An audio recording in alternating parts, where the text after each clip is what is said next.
This is my good friend, Jordan Fisher, who I work directly alongside at my day job. And over the last 5 or 6 months, I have witnessed firsthand this story unfold that is incredibly common, but one that people very seldom talk about. There are some weeks where Jordan is just tapped in. Brilliant ideas, sharp intuition, superhuman execution, and then other weeks, things just feel different. And when you're working really closely alongside somebody, you could feel this.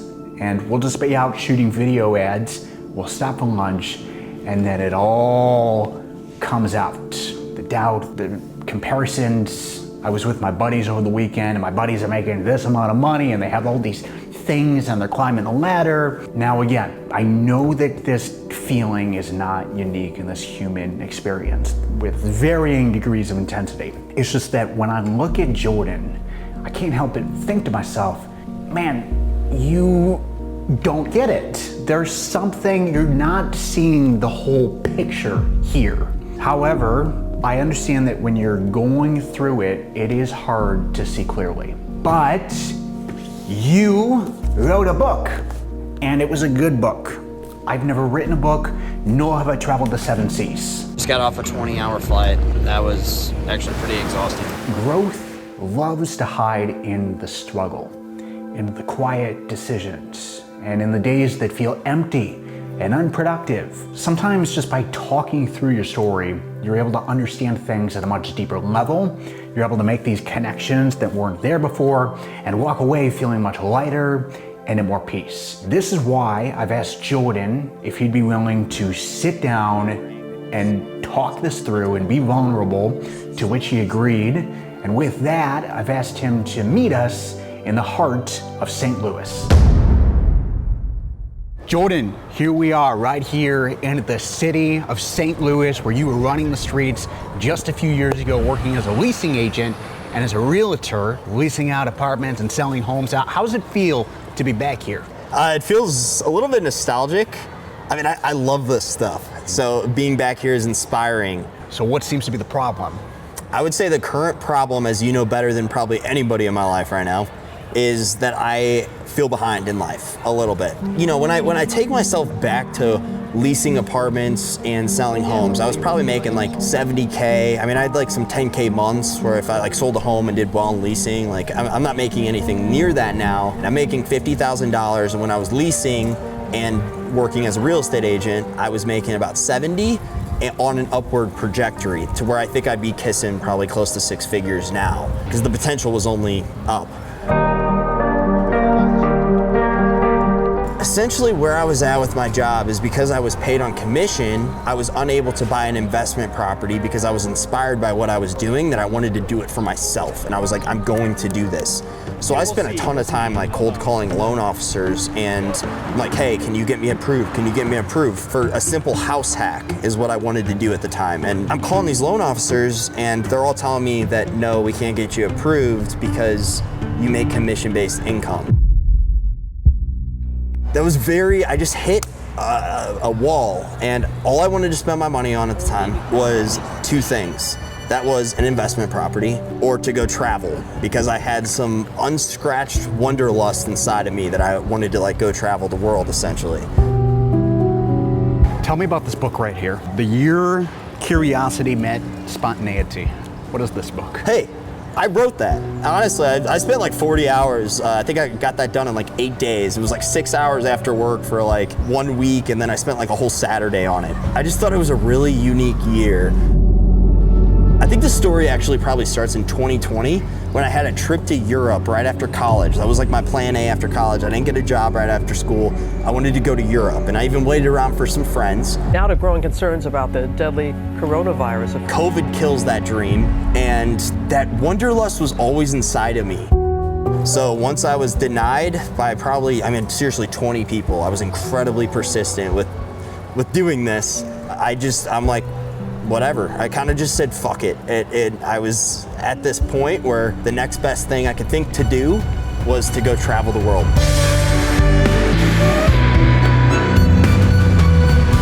Come back, and I got a W-2 job, restarted a career marketing.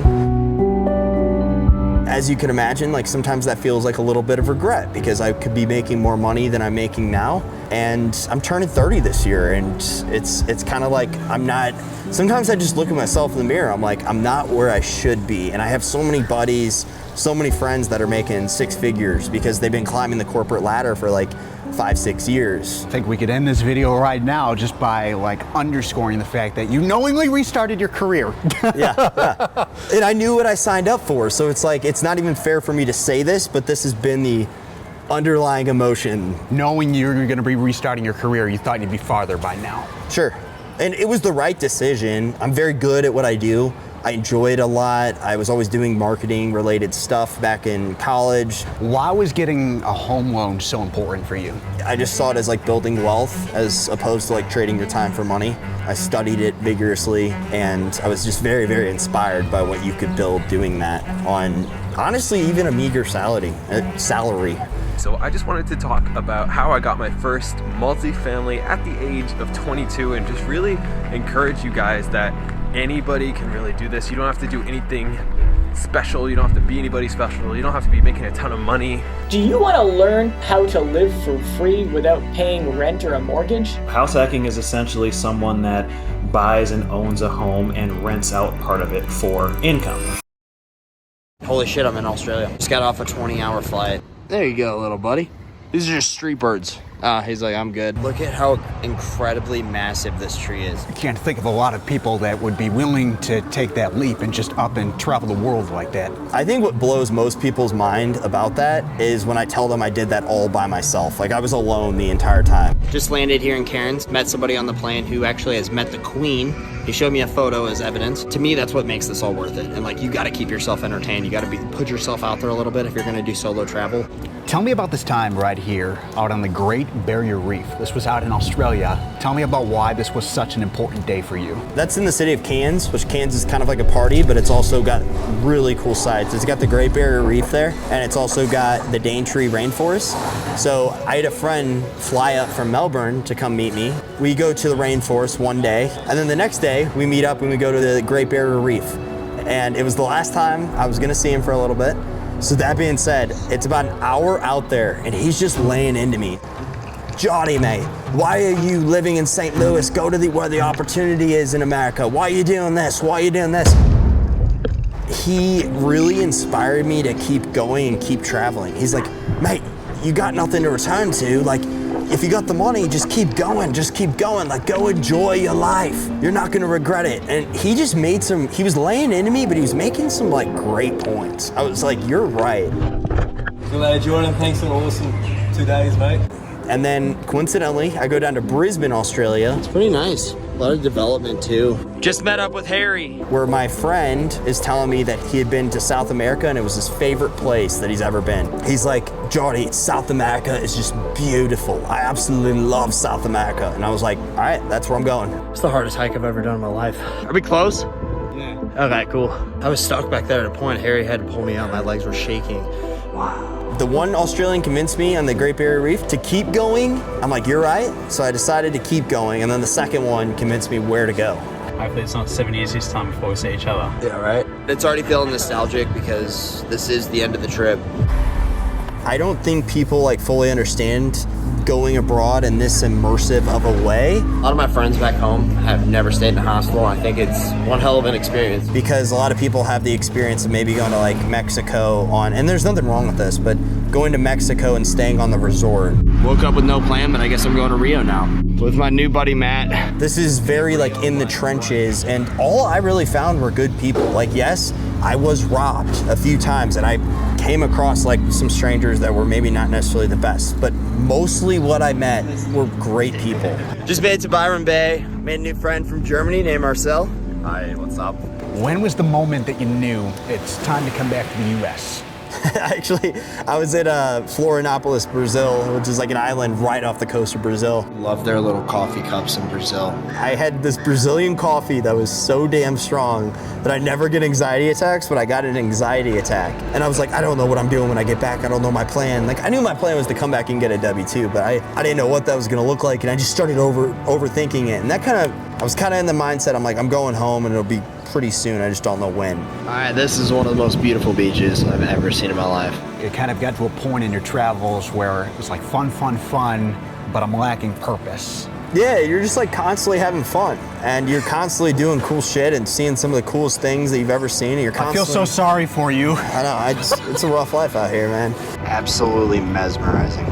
As silly as that sounds, it's like pleasurable and fulfilling until it's not. Like at this point I had done so much traveling and so much fun. This view just makes me think about paying taxes. That I was like, I want to be like more purpose driven again, you know, and I want like responsibility and like routine. You don't have routine when you're out on the road. At least I didn't. I just kind of actually feels nostalgic to leave this place. I was like, I'm ready to go back and, you know, seek something more normal.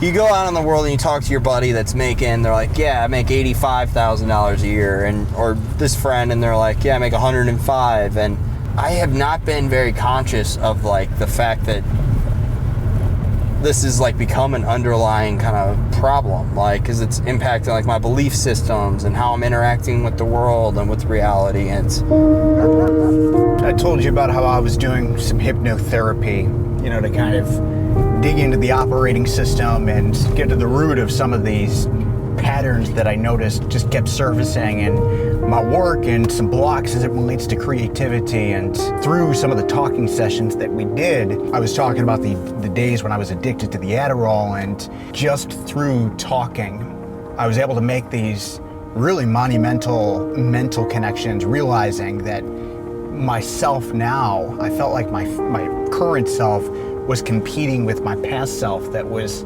on Adderall. It was like this unneeded, undue pressure on myself every time I sat down in front of the computer to try and write or to try to edit a video. Just that alone, I was able to walk away feeling so much lighter. And so I wanted to ask you, do you feel like just through sometimes just talking about your story and thinking about the decisions you made and articulating why you made those decisions, do you feel like it helps you be more confident in maybe feeling less behind in life, or feeling more confident into the path you're on? Do you feel like you're making progress into that area, where that up and down roller coaster, it becomes less and less aggressive? Yeah, because it brings awareness to like the comparisons I was drawing to like myself now versus like the path I've chosen versus the path I was on. And I'm very confident in the path I'm on now, but over time those thoughts do creep in, and you start comparing yourself and you start thinking maybe I'm not enough. But I see the similarities to where we're comparing our past selves to our current selves, and there's success in like both. It's like, wow, like I was doing better then than I am now, and that's kind of a hard pill to swallow. I feel like you and I are very much in the same boat. I think I've made a lot of progress in the area of not feeling behind. However, it was really bad probably a year ago, because you know my story with going and building this multi-million-dollar company and having a very successful YouTube channel. And a little over a year ago, I came out here to be a part of a 9-to-5 job, quote unquote. And it was something that just felt right intuitively for me. It felt right, the energy was right. I'm off to St. Louis. I packed the car last minute. I packed all of this today. The next step in the journey. It's very exciting. Got any words? Godspeed. Godspeed. I truly felt like in my soul, this is the way. It was very hard to avoid these thoughts of, what are you doing, right? This is a downgrade, right? A quote unquote downgrade. But really, that's just a word that we assign to it based on these external timelines and external comparisons. It's almost like misfortune to hit success when you're young and then to like fall out of it in a weird way. People think they need to put 20% down to purchase a home, but that's simply just not the case. It just took me a long time to realize that like where I'm at now, it's It's actually not a downgrade. It is wild to me with your story because you had an eight-figure. Is that 10 million a year? That's 10 million, boy. Okay. It's not doing 10 million a year, but revenue-wise, we sold it at 11 million. Yeah, it's wild to me because you were 22. You don't even know who you are, but you built an 8-figure brand. Like, how are you going to learn business if you're still learning who you are? I think of it as building that business was just this external voyage, and then after selling, it was an internal voyage. Didn't realize how necessary the inner work was. I didn't. And it took so many just lessons, like smacks in the face. I would be so ambitious and go try to build something new and get into it, and it would just fall apart. And it fell apart because I was building it on this not strong foundation. Do you feel like it was always a house of cards? Oh, absolutely. Absolutely. That is pretty wild. It was very everything. It's superficial. We're about $10,000 away from that $1 million mark, hitting $1 million with our brand. I have never felt so fulfilled in my life before. It's one of my greatest achievements. All right, hold on. Still recording? Yeah. Motivation and energy that you would get from a Tony Robbins concert. When you say yes to things, you embrace the possible. To where you'd come back energized and it would last for a little bit of time and then you would need your next big hit. Sure. Very much like that.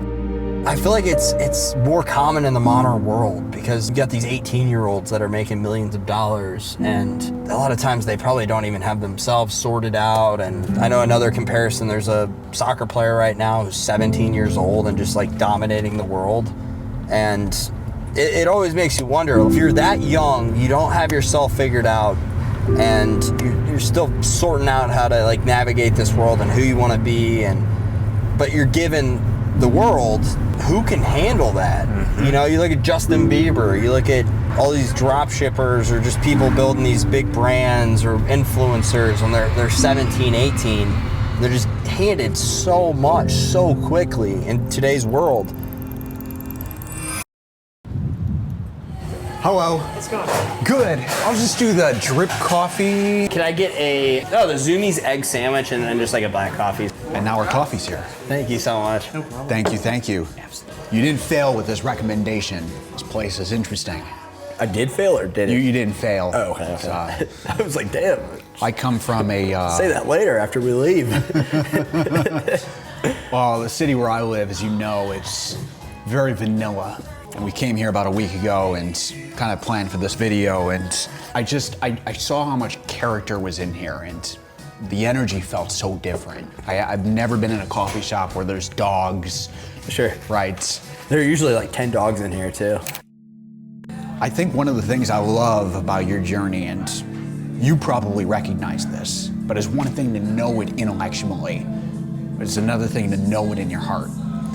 And it's that your journey has just been filled with so much intention. That's so important, so key. Simple, man. Just give me some ice cream and a bike, and I'll be happy.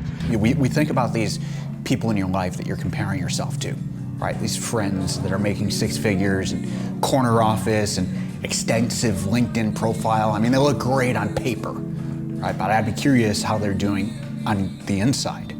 Because when I look at you and I look at your travels, man, I mean, this is crazy. Like, what does that comparison look like to what you've optimized for, to what your friends making 6 figures have optimized for? I mean, how did they feel? I'm genuinely curious. How did they feel when they think about what you do day to day, and what they do day to day, and how they feel? I personally think they've kind of sold their souls, a lot of them. And I think a lot of them have even agreed with me on that. Do they ever admire the autonomy that you have in your role and the freedom and what you do day to day? Yes, some of them are like, how do you get away with this? Almost like because I've always been like that. I've always had, every job I've had a lot of flexibility, and I do a good job. I do good work, and I'm very proud of my work. So it's almost like you had the cheat codes all along. I don't know, Sorry to catch you while you're smudging, you're shoving food down your... Oh, it's so good. It's like hard not to bite. I don't know, I feel like I've always been intentional about what I want my lifestyle to be like, and to to be enjoying it, and I think a lot of my friends really envy the autonomy and the experiences that I've been able to have. It's so interesting, like being in your late 20s, like almost early 30s, where I don't know, everybody chooses such different routes and paths, and there are just pros and cons to all of it. It's interesting hearing you say all this because I feel like you're channeling your higher self, right? Kind of telling your current self this. You know, the self that feels behind. Because I'll talk about it sometimes, like, wow, I'm not as far as I should be in life, but it's like, I wouldn't trade anything for the world. Like, I made these intentional decisions that led me to where I'm at now. I just need to take responsibility for that and be grateful for what I have. And that's the conclusion I come to, but like, there's still the side of me that's like, you're behind, you're not doing good enough. Because I am ambitious and I want to, I want good things for my life and myself. And when we think about traveling, what do you think you gained from traveling that money can't buy? Maybe a better sense of who I am and just the experiences. I don't know, I feel like I came back a little bit wiser, better understanding for how the world works. I learned quite a bit about myself. I'm way more comfortable being alone. That's like a really random one. I kind of went from like a total extrovert. I was always comfortable being alone even though I was extroverted, but this property has also kind of done that too. I'm just like always doing projects by myself lately. That's how I've been living the past 5 months. I knew I wanted to do this, and I'm like, okay, my current job won't allow me to do this. Do I stick it out for 2 years or do I quit? Do I kind of like, I'm gonna quit, but first I'm gonna go travel the world. So that's what I do. And then I got back with a plan. I had like a 5-step plan to where I wanted to start working at a restaurant so I could be very intentional about what my W-2 was gonna be. Since I was switching industries, I wanted to be very intentional. I was making like significantly less money than I was making before. That was kind of hard for me at times, and it was like harder work too. They would always put me on like the worst duties. I don't know why that was, but I always got slapped with like kind of the bitch work, and I just had to suck it up. Like I remember there were multiple times where I'd get assigned mopping disproportionately. Like I don't know why, but they always assigned it to me, and I would just suck it up, and I'd be like, this is step one. This is step one. Like seriously, I'd be saying it like under my breath, like this is step one. Like, and it was hard to like shove the ego down, to shove your pride down when you had like previously done so much better, and to feel like you're overqualified, but to understand your position in life and be like, this is where we are now. I know where we're going next. Right now, I need an assistant. We'll call it a social media coordinator. So step 2 is get a W-2 job. Tell me about that. That's where I met you, Chris. I met Chris Conrady there. So Thank you. Yeah, it was, I don't know, I wanted something that I knew I could be passionate about and be excited about, and you really sold me on the opportunity. Yeah, so, story about that is, I started at Hat Launch, we work at Hat Launch, and I started January of 2024 to build out this marketing department, this in-house marketing department. And within the first 3 weeks, I knew I need somebody to help me do this, like an operator, right? I want to be able to come up with good ideas and give those ideas to somebody that could put them together. And I had gotten the approval from the leaders running the company that I could bring somebody in within 3 weeks of starting my role in this company. And that's when I made that job post on Indeed. Shows how good you are, that you have that much trust behind you just 3 weeks into a role. Yeah, I think it's one of those things, it's like one of those divine things to where I've told you many times before, I truly believe you're meant to be here. And I think it was like we were meant to meet and build stuff together and do stuff together. And I don't know, there's just something about it to where God is real. Sure, I see it the same way, absolutely. So I propped it up as a social media coordinator. I didn't even know what this role was even gonna be. When I was driving to work on the first day that you were starting at the company, I was very nervous. I was like tense because I don't even know what your role is. I don't even know how this is gonna unfold. I don't even know how to train you. I'm still learning about the company myself, and I was just praying on my way to work, like, God, help me with this, help me with the words, and just help me out here with Jordan, please. It's like a Bruce Almighty moment. And on that drive to work, I was at a stoplight, and the license plate in front of me just said Jordan. That's also like so uncommon too. That is crazy. That is crazy. And I've never seen a license plate since then that has said Jordan on it. Or even somebody's first name in general. There's no abbreviation there, just your full name, Jordan, on the license plate. I've never seen that either. That is crazy. And it ended up being the best decision for me, like on paper and everything. And it just seemed like such a good fit for me. And you really sold me on the position. I mean, the interview was like 3 hours long. And I was like, yeah, I think this is what I'm leaning towards. This is what feels right in my gut. And that's why I think I called back like 24 hours later. My name's Jordan, and I bought this 4-family behind me for $305,000. Getting here to this property was so calculated the entire way. You knew what the next step was, right? Take a step, you knew what the next step was. The next step was, and now you're here, right? You accomplished your goal.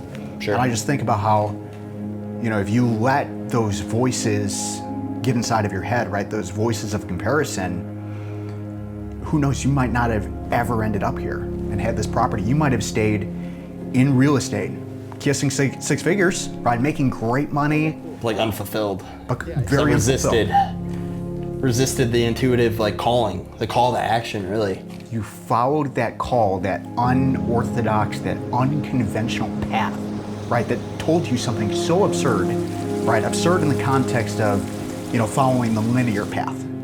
Sure. Think about like corporate roles and going to college and getting a job. It's like you followed that call and the call worked, and now you have what you initially wanted. I don't know, I felt like a call to adventure, like Jordan Peterson talks about, the Abrahamic call to adventure. You have an ethical obligation to lift the heaviest load you can possibly conceive of. That's the primary call to adventure in life. I don't know, I kind of avoided corporate like the plague, and just kind of saw corporate as just an unfulfilling existence, so I never really pursued it.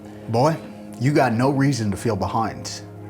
I agree. My friends do envy me, just the creativity, the flexibility, the autonomy. Yes, I might be making quite a bit less money than them, but they do envy me in some regard.